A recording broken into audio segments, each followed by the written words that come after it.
Hey guys, it's Jordan. I wanted to give a little bit of a disclaimer to the top of this video because I am going to be talking about a little bit different things here. I know I did a reintroduction video to Natural Flow and it came across as very self-help, and although it was accurate to the time that the actual recordings took place, it is no longer accurate to where my life is now.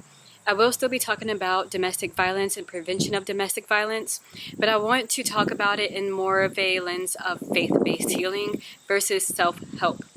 Like I said, when that video was recorded about 2 years ago, it did align with what I was doing then. I was doing yoga, I was journaling, I was doing these self-reflective,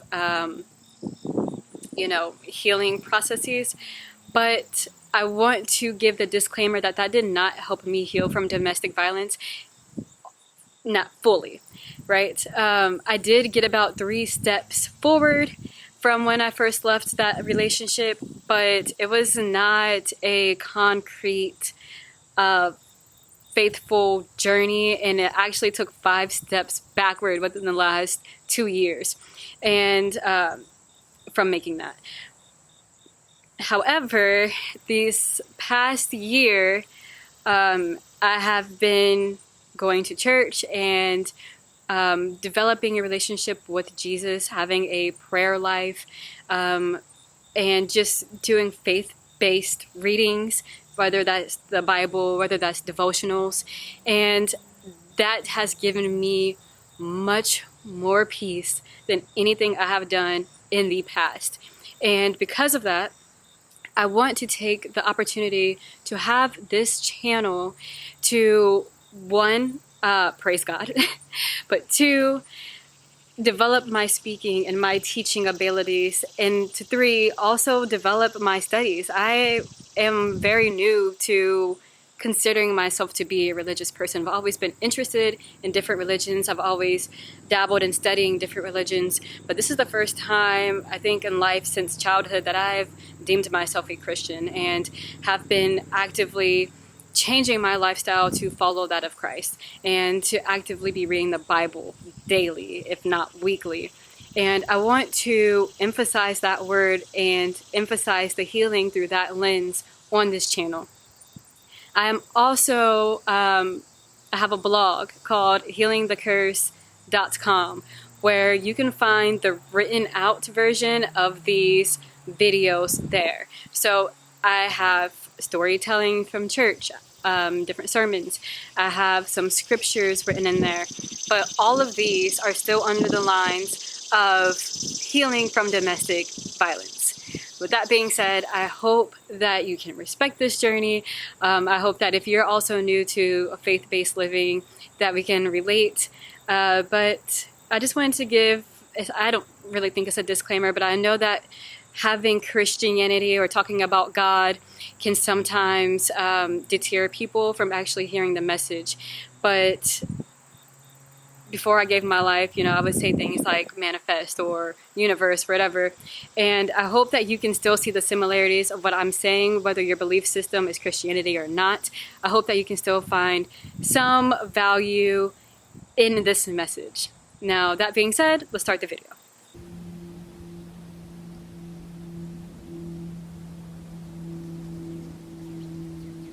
So I wanted to talk today about emotional abuse and healing from emotional abuse and preventing emotional abuse. And it starts off by a couple of weeks ago, maybe a month or 2 ago, I went to church for the first time after my couple-month hiatus. And to my surprise, there was a guest pastor speaking, and his message was about identity. And he used the state-issued ID to talk about your identity through Christ. And so what he said was the identity, was on that ID, right? Identification. He talked about the image, and he talked about the back of their ID card and how it has a seal from the government. But he said, he compared that to the seal of God's authority and God's protection. And I want to talk about that because during his message, it's actually kind of ironic that I had been feeling a call to go back to church, and I just kept putting it off. I kept putting it off. I kept making an excuse. Oh, I'm too sleepy. Oh, I don't really want to go. I can just read my Bible. You know, I had excuse after excuse after excuse. And then finally, one day, I finally got my butt up and I went. And I'm so happy that I did. Because when I was listening to this message, it reminded me so much of the process of healing from emotional abuse. And I want to share that with you guys today.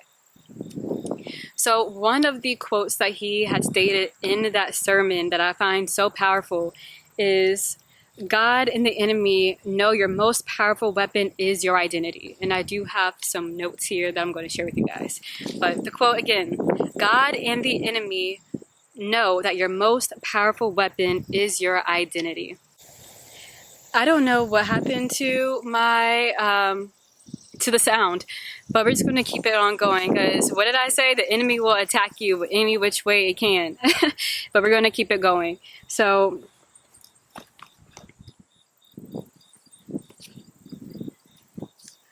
I took some notes, and again, the quote, God and the enemy know that your most powerful weapon is your identity. And if that is true, then it's only natural for the enemy to attack your identity. And one thing that the pastor talked about was the meaning of his name, and a few, like the home pastor and his wife's name. I thought that was really interesting. So I actually looked up, what does Jordan mean? And I think we all know that Jordan comes from the Jordan River, right? But I looked up, what does Jordan mean? And it says to flow down, the act of cascading information or directives from one level of an organization to the next.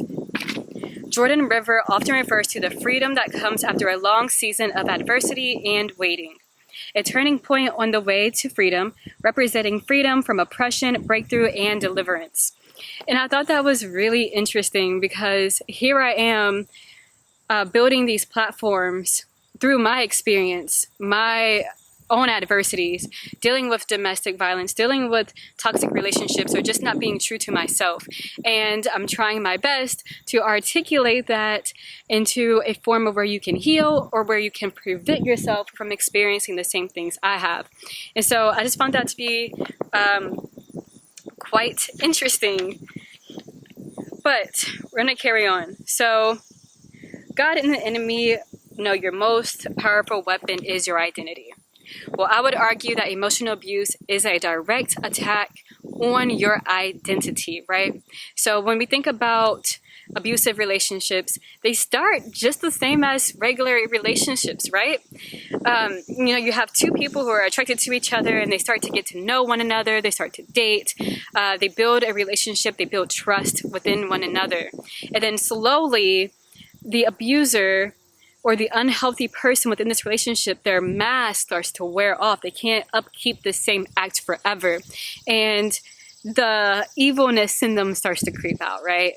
And they directly attack your identity by utilizing and misusing the trust that you have given them. So, for example, if I start sharing my deepest, darkest secrets with you, or my greatest desires, my innermost thoughts, the abuser will start to use that. I trusted them with this information. Now they're using that information against me.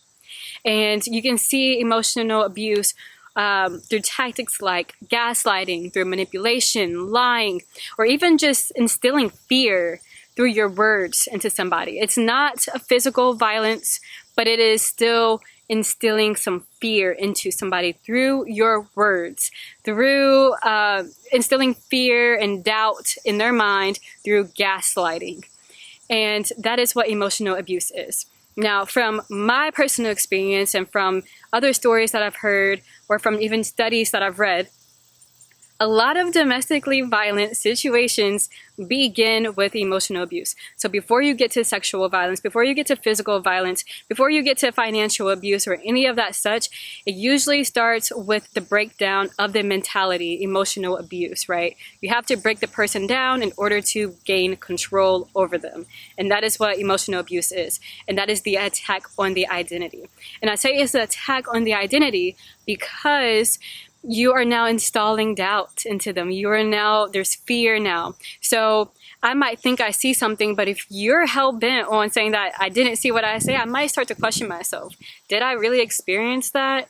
Am I making things up? Am I reading too far into situations? See that? I'm now questioning myself. I'm now questioning my experience, what I see with my eyes. I'm questioning my identity. And so what the pastor was saying, that you must know your identity. You must know your ID. You have to know who you are, your values, and what you stand for to have that first portion of understanding who you are and, you know, your identification. That's the first step of your ID, is your identification, right? So second, he talks about realigning your image. On your photo ID, you have a photograph of yourself. That lets me know who you are. When I can look at your ID, I see the image matches. Okay, I know who you are, I understand who you are, right? But what happens when you are involved in emotional abuse? You start to look in the mirror and you don't even recognize yourself anymore. How did I get here? What is going on with my life? I'm doing things that I would never do, right? Like you're foreign. You look in the mirror and you see a foreign image. And so what I think about when I was thinking about realigning my image, I was, taking my notes in church, and I came back home and rewrote my notes and aligned it to my lifestyle. And what I found was, when I think about God's image, obviously you can read it in his word, in the Bible. When you read about Jesus, I read the book of John. That was my first introduction as an adult to who Jesus Christ actually is. But there's so many different passages, and just the book, the Bible, is full of God's word and who he is and how we should align our lives to mimic his, right? And so there is my favorite book of all time. It's a Catholic book. It's called Life's Greatest Lessons. What a blessing. I found it in a thrift store randomly. I read it every year, at least twice a year. And in that book, it is talking about this grandmother's life and how she lived, and some trauma, like experiencing trauma in this traumatic event where her life was saved miraculously.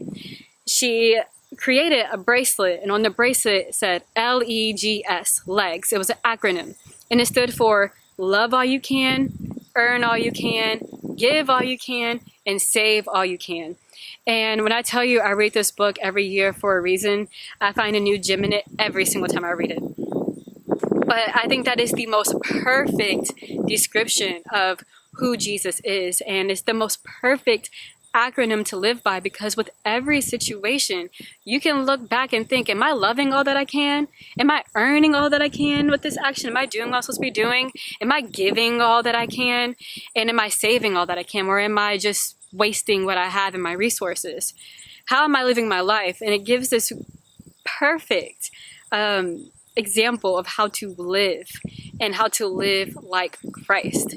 And so when you're realigning your image, right, when you're going through emotional abuse and you don't recognize yourself anymore, and you have to start rebuilding yourself. Well, one, you cannot heal in the same environment that caused you pain. You have to get out of that confusion. You have to remove yourself from that situation in order to heal yourself from said situation.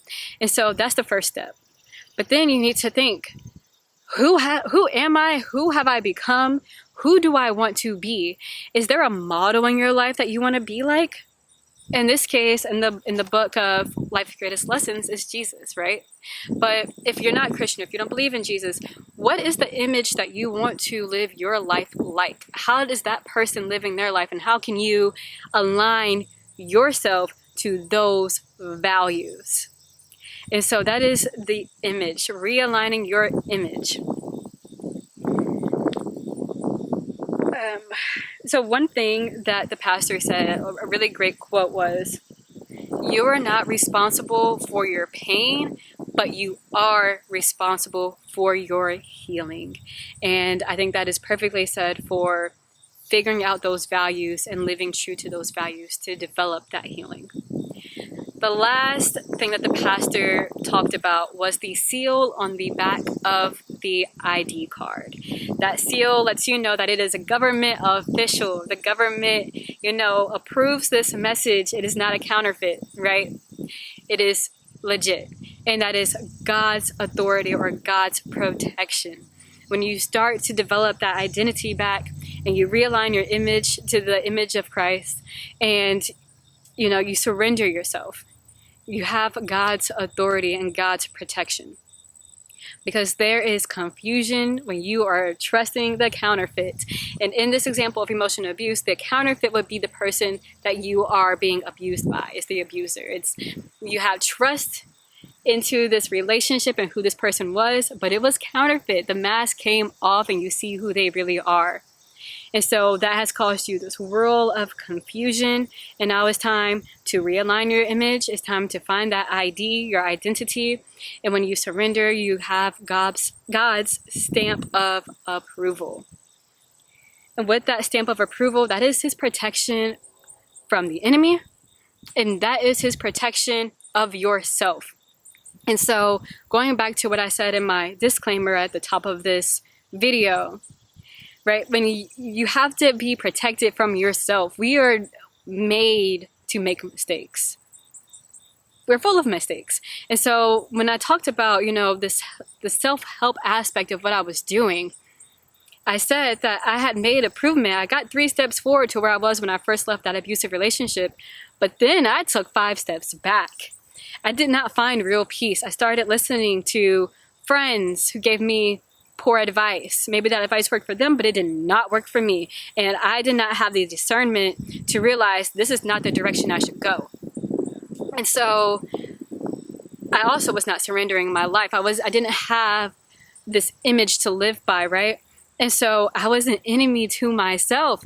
I had a full-on identity crisis because of the decisions I had started to make. I didn't have God's protection and his authority.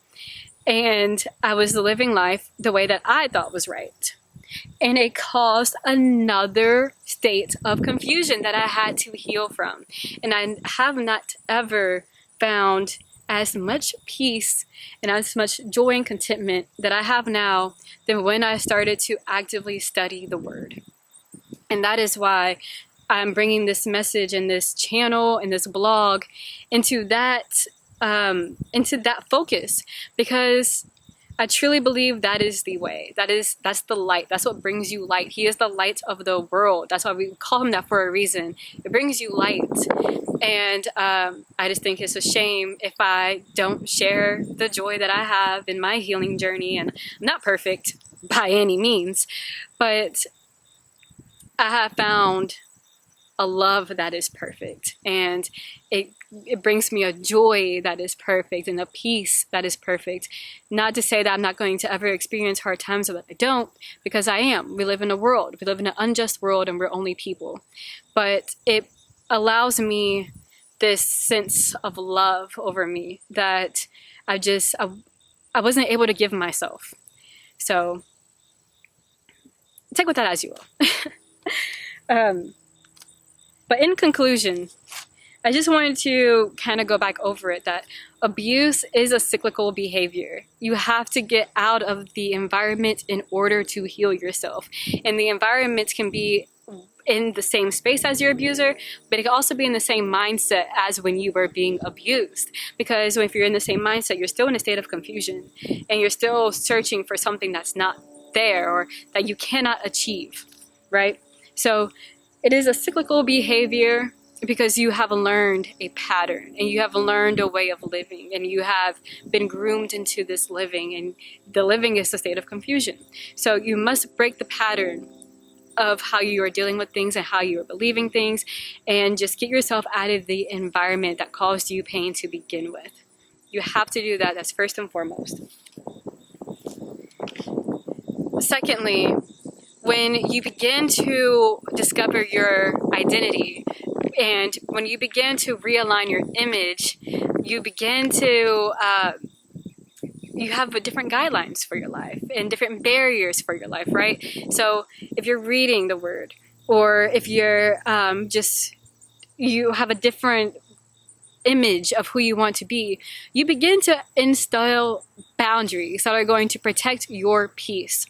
And in my next video, I'm going to talk about emotional boundaries, so be sure to check that out next week.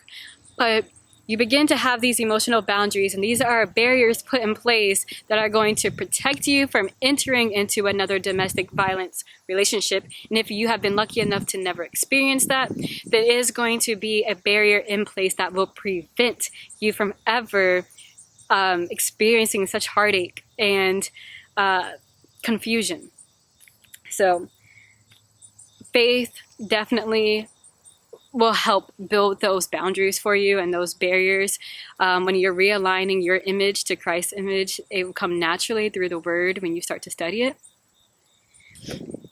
But lastly, understand yourself by understanding God. And that goes back into the image. We are not perfect human beings. We will never be perfect. But we are welcomed always. And when you are able to experience this light and this joy, I think that's honestly the only way that you'll understand it. I've been someone who has fought the religious identity for a very long time. And like I said, when I finally surrendered and began to study, I've been able to actively feel a lot more peace in my healing process, and for that I am truly grateful. I don't want this channel to come off as judgmental. I'm the last person to judge, I promise you. I don't want it to come off as judgmental or condescending or anything of that nature. I am studying the word actively, and the way that I study is through teaching as well. So if I can study something, or if I can share a story that I've heard or a lesson that I've heard and I can share it, that helps me learn, but it also helps other people who are open to the message to also learn. So that is what I will be doing with this channel from here on out. Like I said, the blog also comes along with it, healingthecurse.com, and you can read the words, which is a little bit more structured, or you can listen to me ramble in a video. But I really think it's a great thing. I'm very excited to be